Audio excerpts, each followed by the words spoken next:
Hi అండి. Omelette banana చేస్తున్నాను చూడండి. ముందు ఆమ్లెట్ పగలగొట్టి వేసుకోండి. తర్వాత బనానా ముక్కలు వేసుకోండి. తర్వాత కొంచెం కొత్తిమీర, ఉల్లిపాయలు, కొంచెం క్యారెట్, చీజ్, కారం, ఉప్పు, పసుపు కొంచెం లైట్గా, లాస్ట్లో చాట్ మసాలా, కొత్తిమీర వేసుకోండి. చాలా బాగుంటుందండి. చాలా టేస్ట్గా ఉంటుంది ఇది. ఇది కేరళలో తిన్నానండి. ఇది మా పెద్దమ్మ వండింది.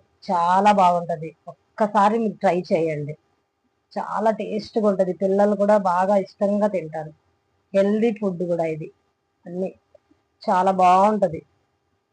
కావాలంటే మీరు టేస్ట్ చేసి ఎలాగుందో మీరు నాకు కామెంట్లో చెప్పండి.